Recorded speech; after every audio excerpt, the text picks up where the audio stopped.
সাধারণ ভিডিও নিয়ে আপনাদের সামনে উপস্থিত হলাম।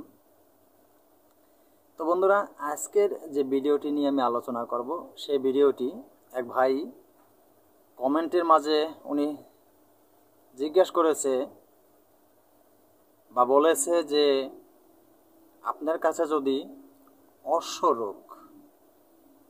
অশ্বরোগের থেকে মুক্তি পাওয়ার জন্য যদি কোনো পরীক্ষিত কোনো টিপস থাকে সেটি আমাকে একটা দিন। হ্যাঁ ভাই, আমি আপনাকে উদ্দেশ্য করে বলছি এবং আপনার এই কমেন্টের উদ্দেশ্য করে আজকের এই ভিডিওটি বানানো আমার। তো আজকে অশ্বরোগের উদ্দেশ্য করে আমি অশ্বরোগের যে টিপস আপনাদেরকে দিব, যদি সঠিক নিয়ম মতন আপনি এই ঔষধ প্রয়োগ করতে পারেন 100% গ্যারান্টি আপনি অশ্বরোগ থেকে চিরতরে মুক্তি পেয়ে যাবেন। কোনো ভুল নেই। আমি আজকে দুটি উপায় বলবো, খুব মনোযোগ সহকারে ভিডিওটি দেখবেন, তাহলে বুঝতে পারবেন আপনি। আশা করি এই ভিডিওটি দ্বারাই আপনার অশ্বের যে কোনো সমস্যা থেকে আপনি মুক্তি পেয়ে যাবেন। তো বন্ধুরা, আমি কথা বাড়াবো না, ভিডিওর মূল আলোচনায় চলে যাব। আলোচনায় চলে যাওয়ার আগে সকল বন্ধুদের কাছে আমার বিনয়ের সাথে একটা অনুরোধ, এটা আপনাদের কাছে আমার একটা অনুরোধ যে আমার চ্যানেল অলৌকিক শক্তি চ্যানেলটি সাবস্ক্রাইব করে পাশে থাকা বেল আইকনটি বাজিয়ে নোটিফিকেশন অন করে রাখবেন, যাতে আমি কোনো নতুন ভিডিও আপলোড করার সাথে সাথে সবার আগে আপনার কাছে চলে যায়। আর ভিডিওতে একটি লাইক দিবেন। লাইক দিয়ে আপনাদের মূল্যবান মতামতগুলি কমেন্ট বক্সে জানাবেন। কমেন্টের মাধ্যমে জানাবেন যে আপনাদের কি দরকার, আপনার যা দরকার আপনাদের, আমি তাই দেওয়ার চেষ্টা করব আপনাদেরকে। তো বন্ধুরা, আমি অনেকগুলি কথা বাড়াবো না, তো ভিডিওর মূল আলোচনায় চলে যাব। বন্ধুরা, ভিডিওকেও টেনে স্কিপ করে দেখবেন না। ভিডিওকেও যদি আপনারা টেনে স্কিপ করে দেখেন, তো দেখা গেছে কি ভিডিওর ভিতরে আমি সঠিক নিয়মগুলি বলে গেলাম, সেই নিয়মগুলি আপনি ভালোভাবে শোনেন নাই। আপনি এই নিয়মগুলি ভুলভাবে শুনছেন, ভুলভাবে শুনে আপনি ভুলভাবে ঔষধ প্রয়োগ করছেন। এত কষ্ট করে ঔষধ জোগাড় করে আপনি প্রয়োগ করলেন ভুলভাবে, ঔষধে কোনো কাজে আসে নাই। তো তাই বলবেন যে এই ভিডিওর ঔষধ প্রয়োগ করে কোনো কাজ পাইনি। তো কেন কাজ পাননি? আপনি যদি ভুলভাবে প্রয়োগ করেন, ভুল কথা শুনে, ভুলভাবে নিয়ম কারণ না শুনেই যদি আপনি ঔষধ প্রয়োগ করেন, আপনি কাজ পাবেন না। আর সঠিক নিয়ম শুনে যদি সঠিক নিয়ম মতন আপনি ঔষধ প্রয়োগ করতে পারেন। তো বন্ধুরা, আমি ভিডিওর মূল আলোচনা চলে যাচ্ছি, মনোযোগ সহকারে কথাগুলো শুনবেন। যে আজকের যে বিষয়টা সর্বপ্রথম যে বলতেছি, অশ্বরোগের থেকে আপনি কি হলে চিরতরে মুক্তি পাবেন। কারণ অশ্বরোগ একটি অত্যন্ত ভয়ঙ্কর রোগ, খুব একটি। তো সেই অশ্বরোগ থেকে মুক্তি পেতে হলে যা আপনার প্রয়োজন, আমি সে বিষয়ে আলোচনা করব। তো বন্ধুরা, সর্বপ্রথম আপনার কি প্রয়োজন হবে? আপনি সর্বপ্রথম আপাং গাছ, এই আপাং গাছের পাতার রস নেবেন আধা তোলা।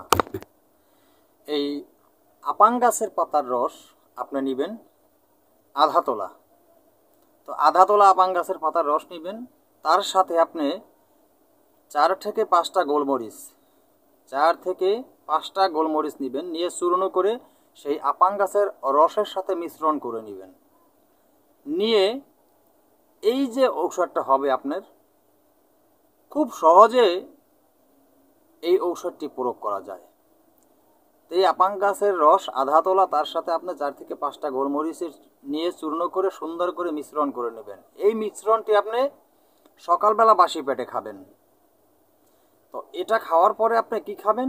এই মিশ্রণটি খাওয়ার পরে আপনি সকালবেলা যে নাস্তা খাবেন, সেই নাস্তার যে আইটেম আপনার দরকার হবে সেটা হলো আপনার গরুর দুধের থেকে যে ঘি তৈরি হয়, মহিষের দুধের ঘি করলে কিন্তু চলবে না। গরুর দুধের থেকে যে ঘি তৈরি হয়, সেই গরুর দুধের ঘি দিয়ে ঘিয়ের ধারা ভাজা রুটি, সেই ঘিয়ের ধারা ভাজা রুটি সেটি আপনি নাস্তার সাথে খাবেন।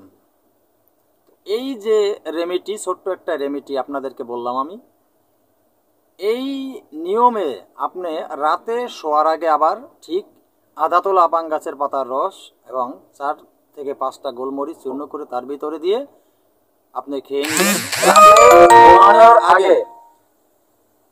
আর সকালবেলা খাসি পেটে খাবারটি খেয়ে নেবেন।